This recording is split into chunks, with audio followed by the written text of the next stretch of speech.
Hello, Cleveland, and welcome back to another edition of the DawgLand Podcast.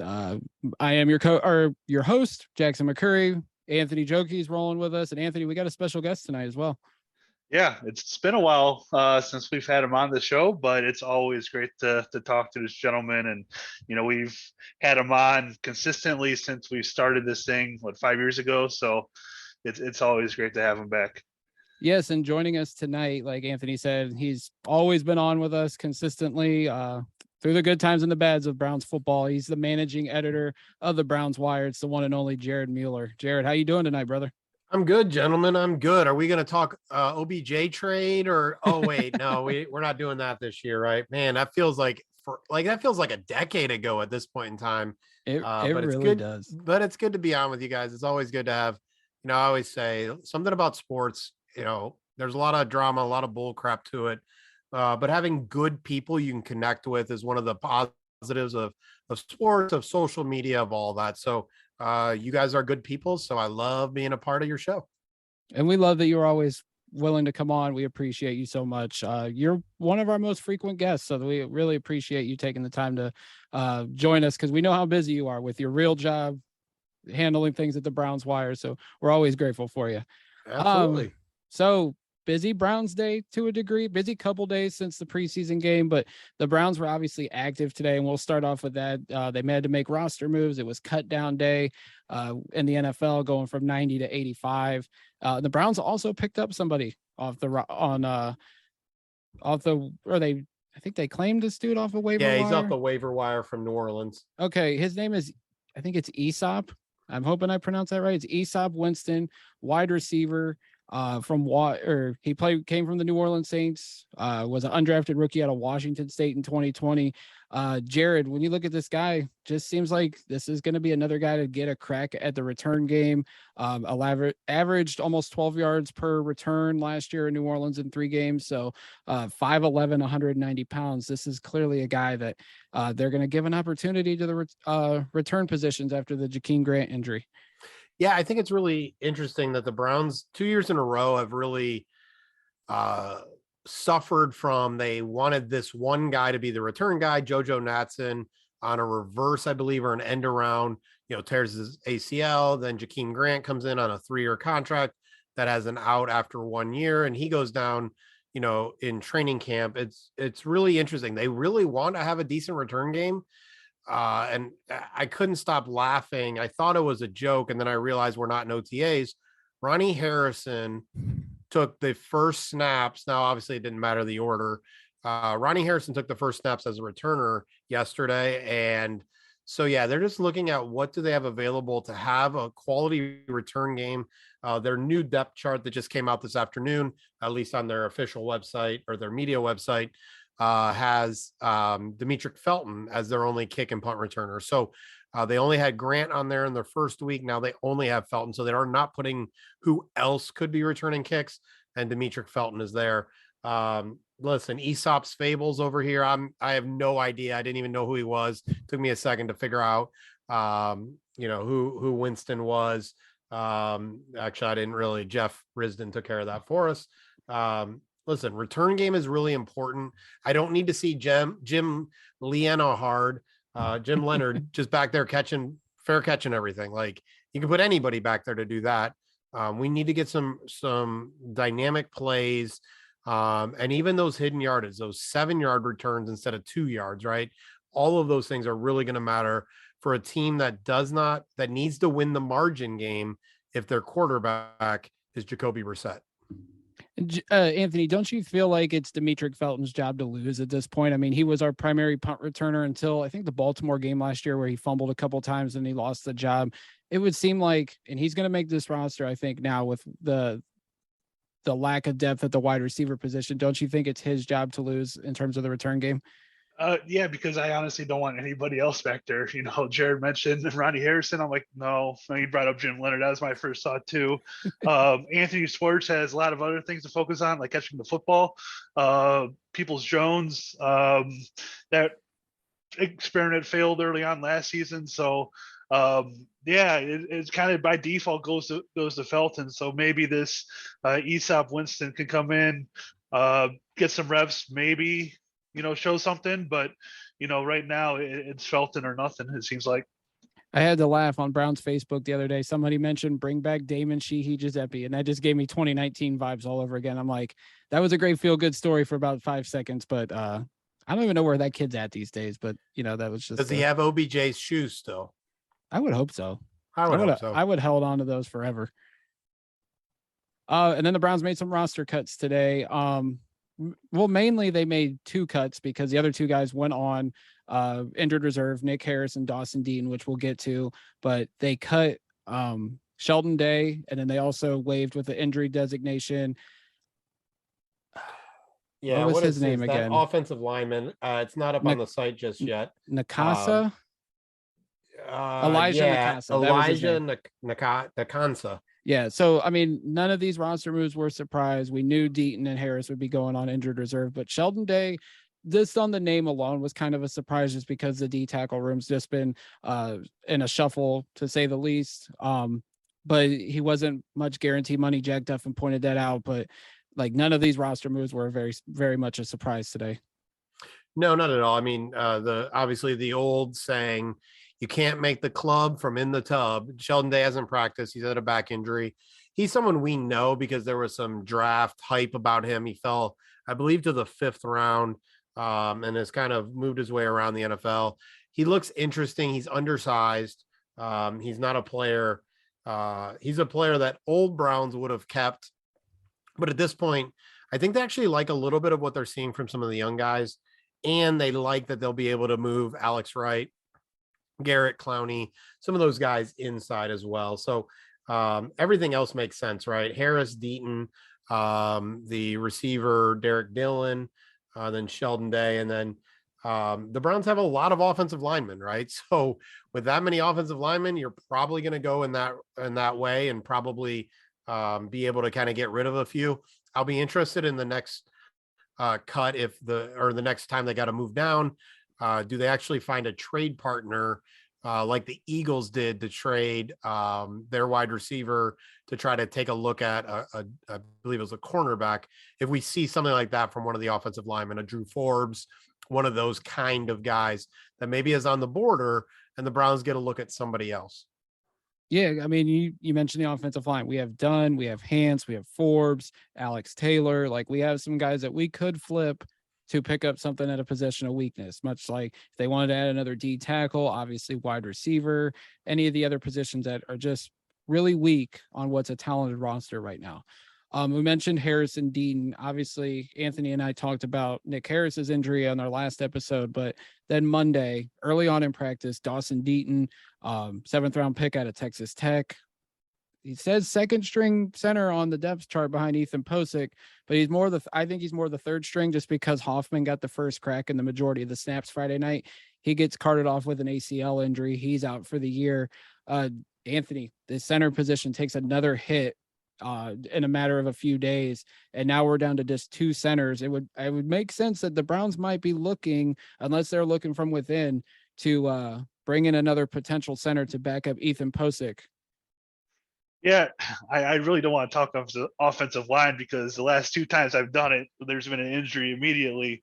But yeah, it seems like it's going to be Posick. I don't think that they'll go down that treader route, and you heard Bitonio's comments yesterday about it. So I want to say Michael Dunn in an emergency I think can do it. So maybe it's just going to be Posick and Hoffman behind him, and that's what we got to roll with this year. Yeah, so Jared, like, Brock Hoffman obviously is an undrafted free agent signing, but going back to the JC Treader thing, Bitonio's comments were eyebrow raising, but also at the same time, like, I've seen NFL player union presidents in the past not get picked up by a team and just kind of hang on as a free agent until their presidency was up. Is this another case with Treader? Is like the comments he's made about, field conditions, the COVID rules and everything, is this really making him essentially blackballed from teams at this point? Not blackballed is a little bit of a strong term, but yeah, it's like anything, and we can use whatever example we want. Colin Kaepernick or whatever, is the juice worth the squeeze? And so The only place that I think it would be actually is in Cleveland, just because they know him. He doesn't need to practice, and he hasn't practiced in like 2 or 3 years anyways. So he wouldn't need to do that. But yeah, I mean, he almost similar to what the NFLPA did when it came to discipline. He has valued the majority over his own career and at some level. And so willing to say things, willing to do things that really, put his career at some jeopardy, but he takes that role really, really seriously. I think overall, if he was more talented and less injured, we wouldn't have that concern and that he would be on a roster someplace. But right now he is injured all the time or really struggles to do anything consistently. So a new team can't get used to him. And even for the Browns, it is a new set of quarterbacks. So you do need your center to be out there, right? It's not Baker Mayfield who dealt with JC Treader and knew JC Treader and JC Treader knew him. It's not Mayfield. It's not a single quarterback that would have taken snaps from him. And so because of that, I think it just doesn't make sense for the Browns and for everybody else. Right now the juice isn't worth the squeeze. So it doesn't become public knowledge generally, but yesterday, even before the Deaton injury, the Browns had 2 interior offensive linemen in for workouts, which is kind of telling. And those are not really posted anywhere except for when you get the secret email that you're not supposed to get that literally says, don't share this with anybody. And then you get it. It's really fun when you somehow feel inside for 5 minutes or whatever. So the 2 guys that they brought in, Tyrese Robinson out of Oklahoma is just a burly guard, doesn't really fit what you would think for their system, similar to a David Moore, who they still have, who a lot of us liked as an undrafted free agent who bounced around a little bit and they finally got him this year. But the one that is a center is Cole Cabral, Cabral, 6'5", 295, kind of that Ethan Posick, that bigger kind of tall, but got some ability to move. He was a undrafted free agent. Most recently in 2021 was with the Minnesota Vikings. So they had those 2 guys in for a workout. They might be the best options, or a Cabral could be the guy that they would look at now that Deaton went down, but they still need to kind of arrange their roster and figure some of that kind of stuff out. Yeah, and I have the free agent centers up right now on our Zoom call. We mentioned Treader, but Matt Paradis is out there. Josh Andrews, BJ Finney, not very good names. I mean, Paradis has the most experience, I think, out of the bunch. I think he played in Denver or the early part of his career. He was recently with Carolina, but not very good names. This could be another trade route potentially. Trade a corner for something or something from a position of strength to where they can upgrade maybe the offensive line depth. But Anthony mentioned Michael Dunn. He's taking snaps at center. We'll see how that shakes out ultimately as the preseason goes, as the roster cut downs happen. I want to jump back on the Treader thing really quickly. Is the juice worth the squeeze from his point of view? Because right now, the Browns don't know. They don't. Well, I guess they know who's going to be week 1, but they don't know for how long. So if this kind of going into a season where you might not make the playoffs, maybe he wants to win. So maybe from his point of view, it's not worth the squeeze on his side.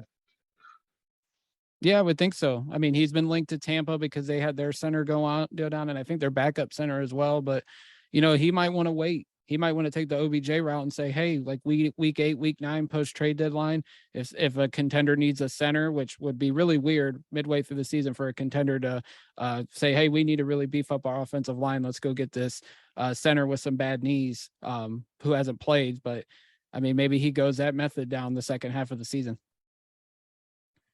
Yeah, and I think the other thing, for Treader is what does he value? What is he looking kind of in that long term, right? And for the Browns, I think obviously Bill Callahan can do a lot of things. You wonder if Callahan is more comfortable working with Dunn or Forbes or Hajalti Froholt. I'm trying to see if I got his name pronounced right.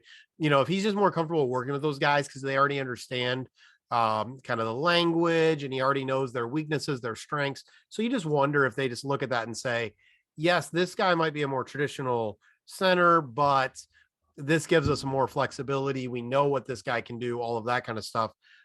Because they do have a lot of guards. They do have a lot of tackles. Chris Hubbard is both. In the end, you can't have a weak link on your offensive line. And there is not one of us that thinks Ethan Posick, based on what he was in Seattle, is anything but a weak link. So, we'll see what comes of that, see what Callahan has been able to do with him this offseason to see if he can really make that impact. So, Jared, when you look at this roster right now through 1 week of preseason, they've cut down to 85. Which position group right now are you the most concerned with as we're within a month of the regular season opener against Carolina? Am I allowed to say quarterback? No. That's all we've talked about all off season, right? Is the quarterback. And now, we don't know what's going to go on with Watson. For me, obviously the easy answer is wide receiver, but with Jacoby Brissett, you're not really going to be able to be explosive really anyways. You're going to be pretty limited. So you want Amari Cooper, David Njoku, the running backs, some of the versatility. Not that it would be bad to have, obviously more talented wide receivers, but I don't think with Brissett, it really matters because I'm not sure he's going to take advantage of it. And then with Watson, I don't think it matters because he's going to make other people good, right? Tom Brady made Deion Branch the highest paid receiver in the NFL. This was way years ago at this point in time, but great quarterbacks make wide receivers better. So I'm not sure it's the wide receiver position. And I'm not sure defensive tackle matters. Again, I'm just kind of clicking off the ones that other people, and naturally I'm like, the defensive tackle room sucks, but I'm not sure it's going to matter. For me, it really is still the lack of a true free safety. I love Grant Delpit. I really like John Johnson. I think Ronnie Harrison is a lighter version of a linebacker, which is fine. I just think they're missing that true center fielder in the back of their defense that can do a lot of things, that can erase mistakes, especially as it's seemingly aggressive as these cornerbacks want to be. We know Denzel is. MJ Emerson Martin showed that in the preseason game. Having a free safety that can take away some things is really something that I think is missing. Can Delpit become that? Maybe. I'm just not sure that's really his best role. I would love to have a true free safety, even if he's not as talented as Johnson and Delpit, to have those two in the lineup with a true free safety to really kind of allow the defense to be the best it can be. Right now, Delpit or Johnson has to take that role, and that's just not their strength. Yeah, like I was on Sports for CLE Tuesday afternoon, and we talked about how John Johnson was ESPN's bounce back player for the Browns this coming season. And I was looking at snap counts and like where he played with the Browns compared to the Rams, and he split free safety and the box safety. And then in Cleveland, he was the majority of free safety, I think, until the second half. And then he started playing more back in the box. And I think that's why he turned the corner, was back to the Rams, John Johnson. I think Delpit could be that. I think he's versatile enough. He played nickel at LSU. He's moved all over the field. I'm with you. I don't know if he can be that traditional free safety for us. That's why during the offseason, I was saying bring Tyrann Mathieu in, because I thought we had the cap space. We had the flexibility to go get him. Obviously, he wanted to go home to New Orleans, and I perfectly understand that. But I'm with you. I don't know if he can be that true free safety. We know Ronnie Harrison can't be. So it just makes you wonder what the Browns' plan is. And as handling those safeties, Joe Woods has to have a plan, and it worked during the second half of the year last year. It just makes you wonder if it's going to be able to adapt to a full 17 game slate. Anthony, what do you think about that? Yeah, and you both hit on some very good points there, and I still think the secondary, regardless, is still going to be very good. You're asking that question, but I think the reality is, with who they have in that defensive secondary, we kind of talked about it in the last episode too, the depth that they have at corner, those guys at the top there at safety, it's very good, and of course the two good defensive ends. So I just think, whether the passing attack that they'll be guarding against, I think they're going to be, perfectly fine. But would you, in an ideal situation, have somebody better at that spot? Sure. But, this defensive secondary is very good. And I think over the course of the year, you'll see that. I think also having a fully healthy Grant Delpit it could mean he can be better off at free safety, because I think he was still limited in what he thought he could do, what the Browns thought he was able to do last year coming off the Achilles injury. Now he's a completely 100%. Maybe he's free to roam as the free safety back there. Maybe he's confident in himself to where he can make plays at that level and be our ball hawking safety that we needed back there. And I mean, we don't think it now, but maybe once the season starts and he starts making plays back there, we'll feel more confident about him being that free safety. Yeah, and the other thing we lost, MJ Stewart went to the Houston Texans this year. By the way, the Texans have signed so many Browns players over the last couple of years. Tavier Thomas and Elijah Lee. And I mean, there's just a variety of them down there. A couple of interior defensive linemen. Kirksey. Kirksey, Eric Murray, Vincent Taylor, Pharaoh Brown. Like Darren there Fells is was down there. Yeah. Yeah, and the funny thing is the Browns traded with the Texans for Deshaun Watson and didn't trade any players. But I think MJ Stewart is going to be a player that the Browns lost this offseason that is going to be missed a little bit more than people think, which is, again, he was that versatile corner, slot, safety, whatever role. Just think it's going to be interesting. Again, they have a lot of good players. Sliding Newsome into the slot is going to be interesting. It's just different. But Emerson, Greedy, AJ Green, like they got a lot of good cornerbacks. But it's kind of like the defensive end room. They got a lot of good defensive end or talented defensive ends with not very good defensive tackles. Thankfully, the safety room, they got two that are really good, or I think are going to be really good. I just wish they had that one role, partially because it's my favorite position on the defense, right? Like I love a free safety. It might be my favorite position in all of the NFL. And I have been pushing for whoever, every single one I've wanted. I don't care who it is. I'm like, I want a free safety. You know, it doesn't matter. I want a free safety every year. And they just keep kind of moving forward without that pure guy. Yeah, for sure. It's weird. Ever since Deshaun Gibson, it's just been a rotating door at that revolving door, not rotating door at that position group. And it's so fascinating. We mentioned wide receiver. Anthony and I have talked about it since we started this current season. We keep saying, who would they bring in as a free agent signing? People have mentioned trade options. And, you know, Jared, I threw this out to you when I sent you the show sheet. What wide receivers do you think would be most interested by the Browns to bring in to potentially upgrade the room if they do choose to upgrade their room? They brought in some guys from the USFL. They're rolling with our undrafted free agent signings that we've brought in, but it just seems like they're not going to add somebody. Maybe they still will, but who would you bring in, whether it's a trade or free agent signing, to upgrade the room potentially? So for me, all off season, the weird one was Julio Jones. Like I thought I've heard a lot of good things about Julio and what kind of shape he was in. And I just thought that would be a really good fit for what they might need and how he could create some versatility with Amari Cooper playing out of the slot. Unfortunately, he went to Tampa Bay. I think two of the younger guys who haven't done real well in their current positions, one of them we'll get to see this week with the Philadelphia Eagles. Jalen Reagor is going to be an interesting name. The Chenault kid, whatever. I'm really good at names sometimes, but Chenault could be an interesting guy as kind of that gadget player a little bit in some of the roles that they were looking at. I still think, interestingly, the team would really love to have Odell Beckham Jr. back. I don't think it's likely. And obviously he can't play probably until November, December kind of time. So I don't think it's likely, but I know that the teammates would love to have him back. You know, while the talk has been of Will Fuller, Kenny Stills is another name that just to kind of keep an eye on. That is, I can say the Browns have talked to his agent, whether that goes anywhere or what's looking there. So, you know, I think there's going to be somebody interesting. I know that sounds weird to say that could become available, but the Browns right now, whether we like it or not, it's Amari Cooper, Donovan Peoples-Jones, Anthony Schwartz, and David Bell. Like those four are making the team. Michael Woods has looked really good. So those five are probably making the team. And then Demetric Felton, I think you look at him as a wide receiver, at least for a numbers perspective, and you've hit six, right? So unfortunately, while we may have some concerns about that group, that's the group. And who's going to come in that they for certain know are better than those guys? They're not. I don't see them cutting Anthony Schwartz. He's a 3rd round pick last year. Like, I just don't see that happening. Even at, you know, he made the highlight reel catch today and all that stuff.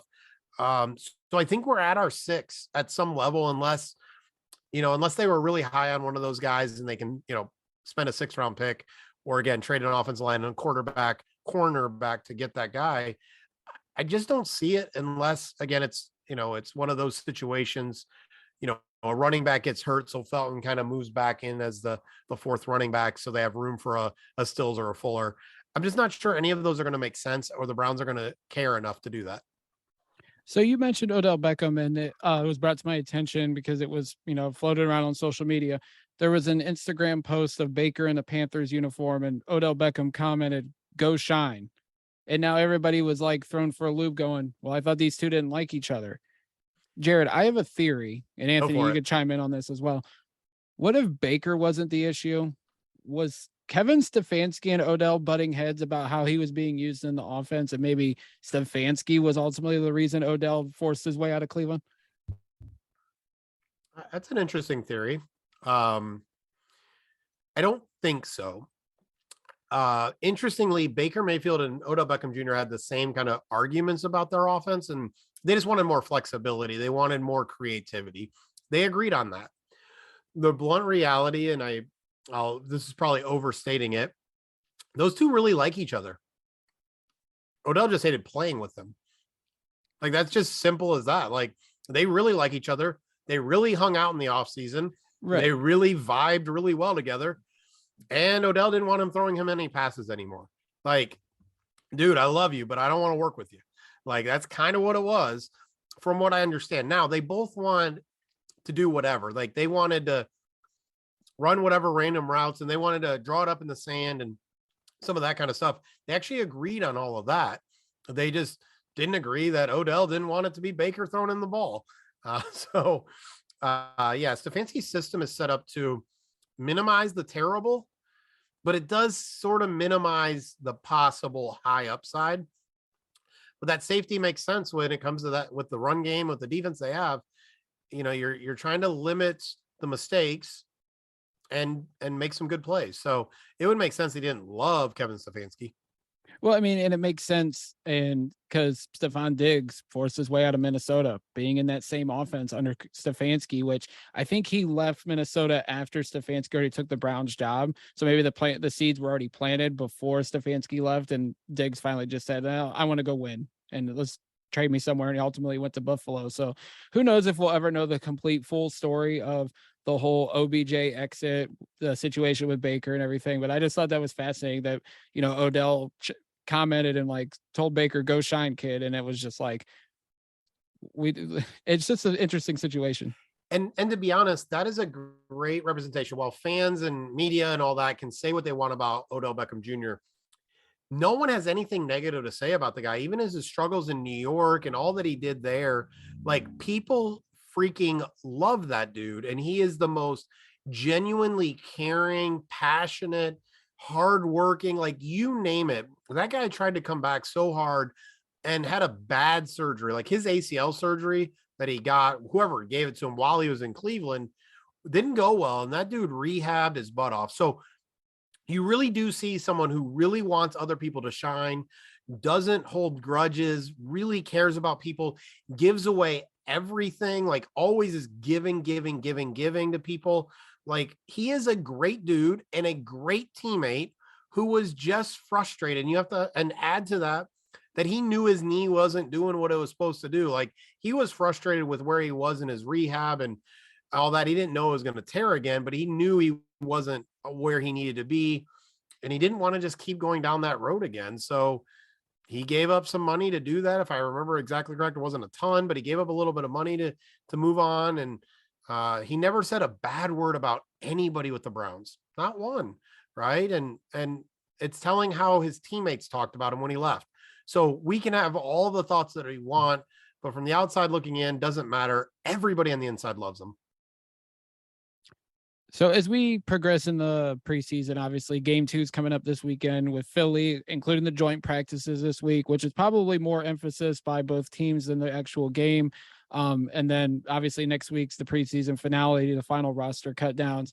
We've seen some guys at the bottom of the roster, the DeAnthony Bells, the Parnell Motleys that played well on Friday against Jacksonville. Who would be a surprise bubble guy that we should keep an eye on that might actually make the roster that nobody really would have expected coming into camp?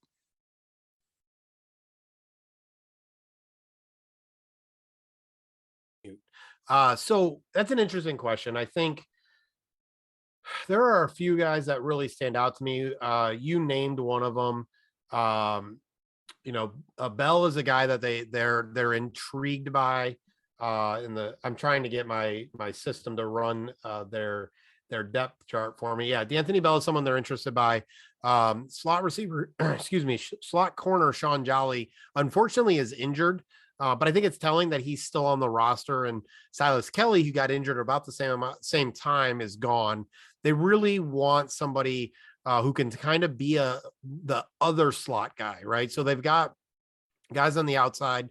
They do want to protect Denzel Ward. While he can move with the top receiver, they don't want him taking on that pulling guard, right? They don't want him getting hit by the tight ends, some of that kind of stuff when it comes to some of those run plays and some of that kind of stuff. So they do want that fourth inside cornerback. But Bell, the reality is Richard LeCounte had some issues last year. Very few of them are actually talked about or known in exactitude. But the reality is Richard LeCounte, all the leadership and hard work guy that was coming out of Georgia didn't exist last year. So that fourth safety position is really up in the air. They brought back Javonte Moffett. So I think Bell and Jolly are the two guys that really stand out to me as guys that could make the roster that we weren't probably expecting. And then obviously Chris Odom, while Isaiah Thomas is a guy that the rookie and, he had his 2 sacks and all that, Chris Odom showed a lot as kind of that veteran solid guy that you're really starting to look and go, man, if Winovich is okay, Jordan Elliott, I'm sorry, not Jordan Elliott, Myles Garrett, Jadeveon Clowney, Alex Wright, Isaac Rochelle, like there's some players at that position that all of a sudden you're like, wait, who does make this roster? How many defensive tackles do they keep? How many linebackers do they keep? Because Odom, Rochelle, Winovich, Thomas all looked really good. So I think a lot of it is on the defensive side of the ball. The offense seems, I'll use the word set, in that we kind of know what it's going to look like. Yeah, we got to figure out who the third and fourth or third tight end is. Is that going to be Johnny Stanton? Who is that going to be? But really, I think it's on defense, some of those last roster spots, who can play on special teams and who are they afraid to lose? And that's where you're going to see the Isaiah Thomas type players that they're afraid to lose. Yeah. And, you mentioned Winovich, like I must have missed it. I might need to go back. I didn't see much from him Friday night, unless I just completely missed number 69 out there on the field. But I felt like, and especially after Isaiah Thomas's performance, I thought Isaac Rochelle played well. Like Winovich, I feel like might be on the bubble, and this will just go to our final topic. Like, is there a guy that you think would be a surprise roster cut? Like people wouldn't have expected coming into camp, had him penciled in as a roster lock, and then all of a sudden, as we get to final cut downs, he's like the Carl Nassib or, I'm trying to think of another surprise roster cut a couple years back. But Carl Nassib immediately comes to mind because I thought he was a lock in 2018. And then on Hard Knocks, you see he gets the cut. Who would be a surprise roster cut to you? I think Winovich is a great call there. His value in the NFL is pretty clear. He got traded for Mac Wilson, right? Like, yeah, we all have our thoughts about Mac Wilson. So there is some questions about whether he is really that guy. And their current depth chart has him injured, and I have no idea what happened, right? So I haven't heard anything about it, but the official depth chart on the Browns media website has him in brackets, and injured players are in brackets. So, that Greg Newsome is in brackets, Sheldon Day. This came out before, obviously, the cuts.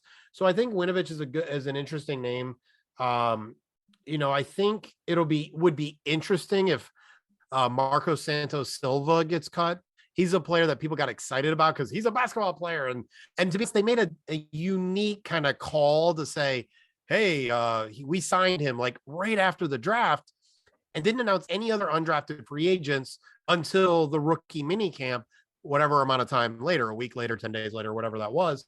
So I think he would be someone that might be a surprise. And then it's not overly surprising, but I wouldn't be shocked if Greedy Williams or Dearness Johnson or Kareem Hunt was traded. I think Hunt would be the most surprising one from a how he's viewed on the team kind of thing. But Greedy Williams, Dearness Johnson, if they can find, a right trade partner I think those are two guys that could make a lot of sense. I think some people might be surprised if Drew Forbes doesn't make the roster. Blake Hance, even there's a lot of guys on that offensive line that would be surprising. And I think, similar to Kadero Hodge, who, had a really Davion Davis. He's someone who just got cut by the Texans, but led the team in receiving yards last offseason or last preseason. There are a few players that I think could get cut that would be slightly surprising. But I don't think outside of the ones we've mentioned, there's any. Oh, the other one would be Jordan Elliott type of player, somewhere in that defensive tackle room, only because if they don't have a lot of money tied up to them, and they don't see a big future, could like a Jordan Elliott kind of be moved on from so that Roderick Perry or Glenn Logan make the roster. So I don't think that's going to happen, but that'd be a name that would jump out to people. But he's in year 3 after being a 3rd round pick. So you could see that being a move that could happen, even though he looked good in week 1. We'll see what really is going on with him. Yeah, so I looked it up while you were talking. Chase Winovich has a hamstring injury. Shout out to Fred Greetham of the OBR. He posted a video of Winovich working on the side and did mention that he has a hamstring injury. So that's kind of a surprise because it wasn't mentioned at all, like you said. And the Newsome one came out of nowhere too, I think on Monday. I don't think anybody knew about that as well. But all the guys you mentioned at the end, Greedy, D'Ernest, Kareem Hunt, those are guys I feel like we could flip potentially for a position of weakness, or maybe regain some draft capital, even if it's late round picks. The Browns need to recoup some extra picks that they've given up because of trades, and especially the Watson trade, since they're without some top draft choices. Not saying they're going to get them for Greedy or Kareem or anybody, but definitely need to recoup some draft capital over the next couple years because of some of the trades we made. Yeah, and going into the final roster projection, do you think they're going to end up keeping 2 guys at the quarterback position, or they're going to keep all 3 guys behind Deshaun Watson? Ooh, that's a good question. Obviously we have no idea. Last night I was asked on the OBR one and I was like, I think he plays this year. But I wouldn't be shocked he doesn't play. I don't think you can keep Josh Rosen. Like, the dude does not look good. And so you can't just keep a quarterback just to keep a quarterback, at least on the 53 man. If you want to keep somebody on the practice squad, does Kyle Lauletta get healthy? I believe he got hurt at in the USFL. I forget what his injury length of time is. But I think there's always going to be a random quarter. They got Nick Mullins last year out of like, oh, okay, Nick Mullins is coming over at cutdown day. I just don't think you can use a roster spot when you have a talented roster this deep for a crappy quarterback. And that's coming from the guy who had Josh Rosen as 1B to Lamar Jackson, who is my 1A in that year's draft. So Josh Rosen has been terrible, but you just can't keep him on the roster just to keep a quarterback.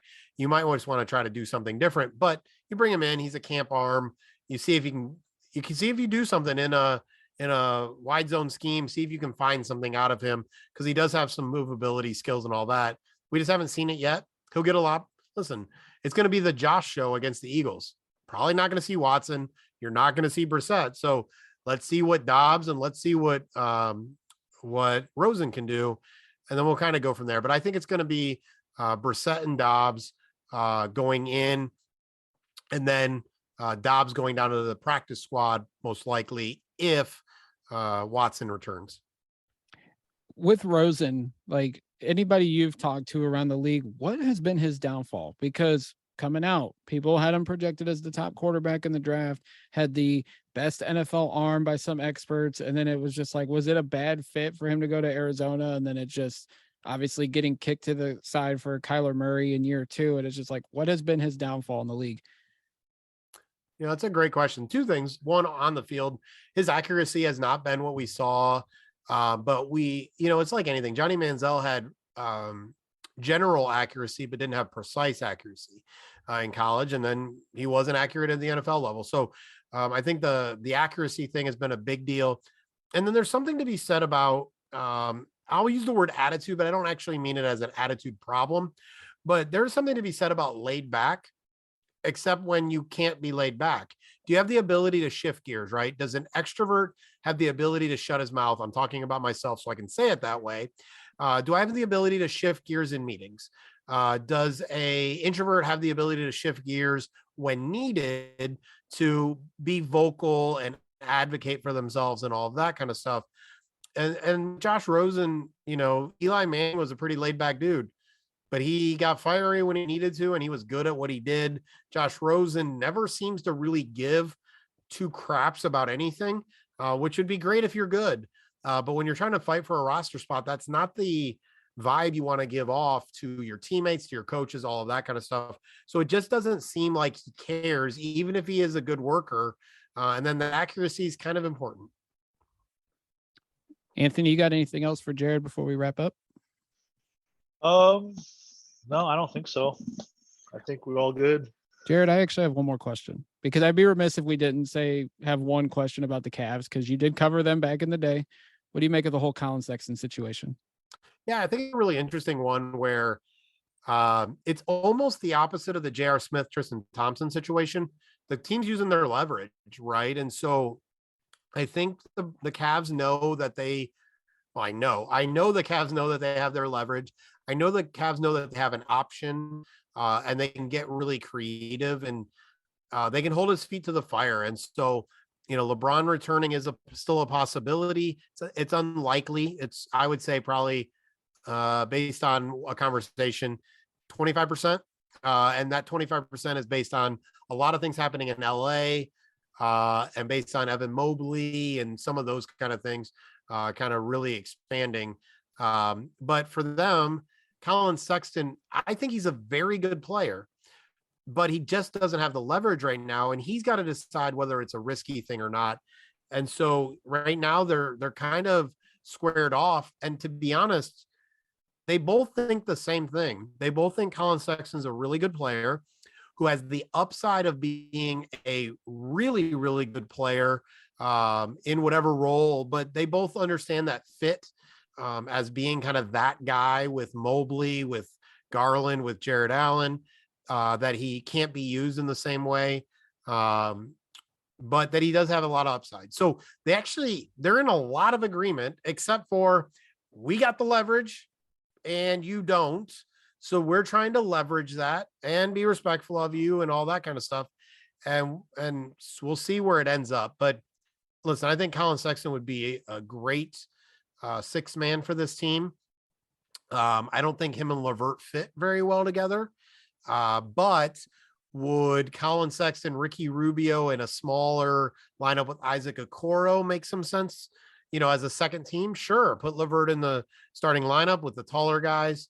I think there's a lot of flexibility there. So in the end, you want talented players, but you also have to play the long-term game of, they might be looking to bring Kevin Love back on a much cheaper contract in the future. And so they just want to have some flexibility, some space to do that.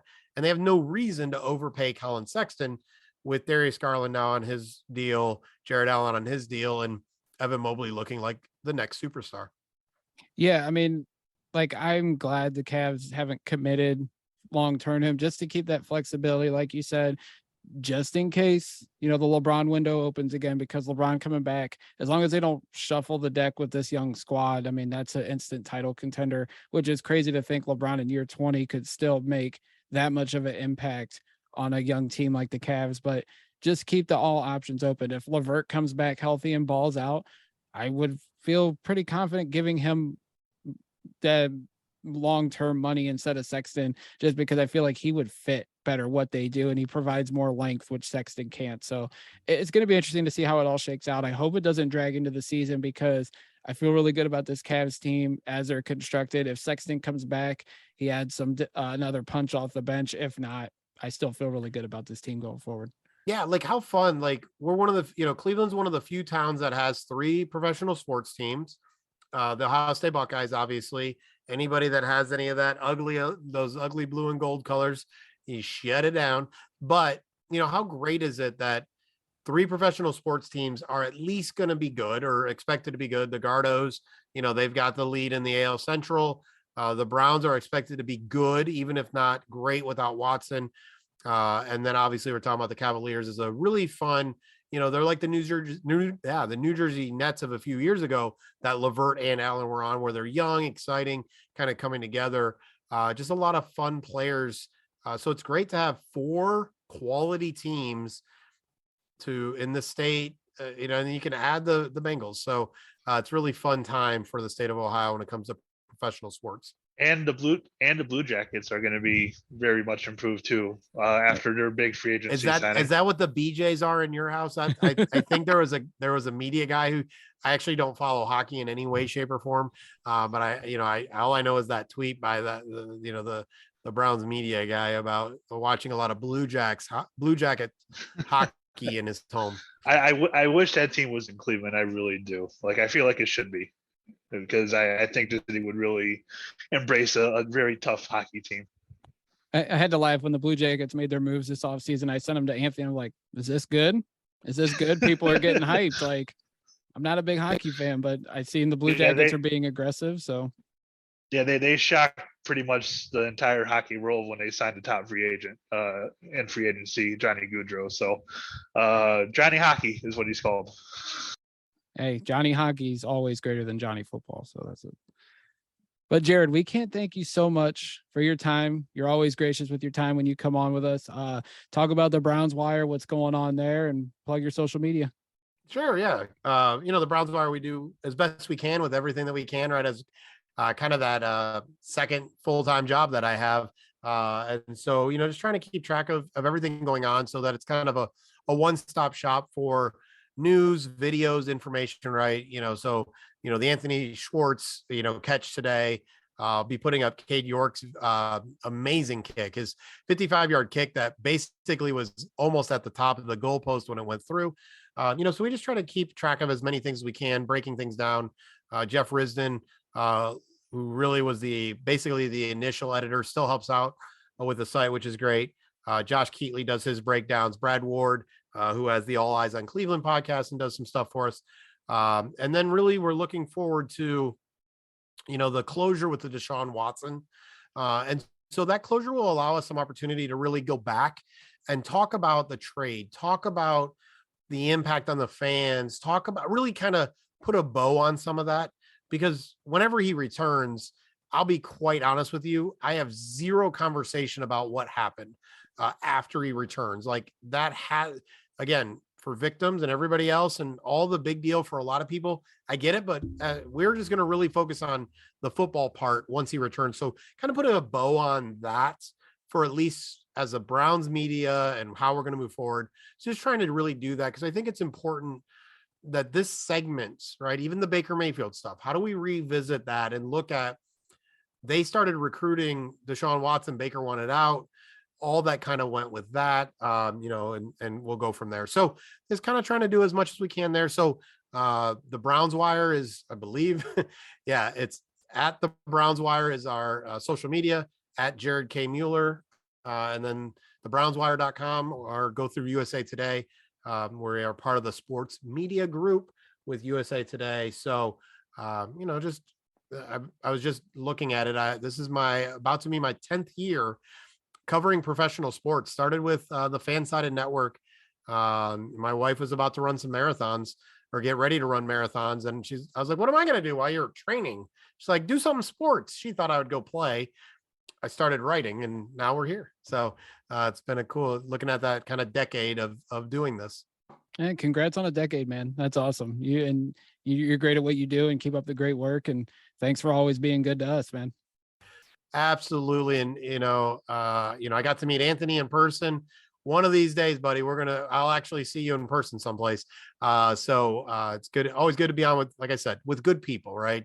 In the end, life is about people, it's about moments. It's about doing the best we can with everything we got. So it's always my privilege and pleasure.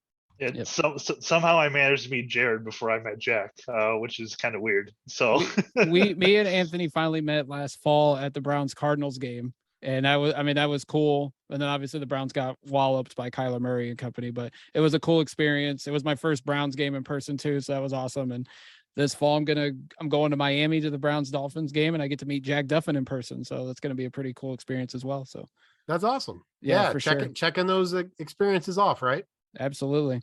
And as for our podcast, you guys can follow Anthony on Twitter at Anthony Jokey. You can follow me at Jack McCurry08, and you can follow the DawgLand at the DawgLand on Twitter as well as Facebook.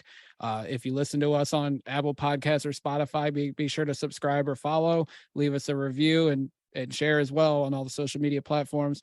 And until next time, Browns fans, as we head on out of here, have a great night, day, wherever time you're listening to us, and go Browns.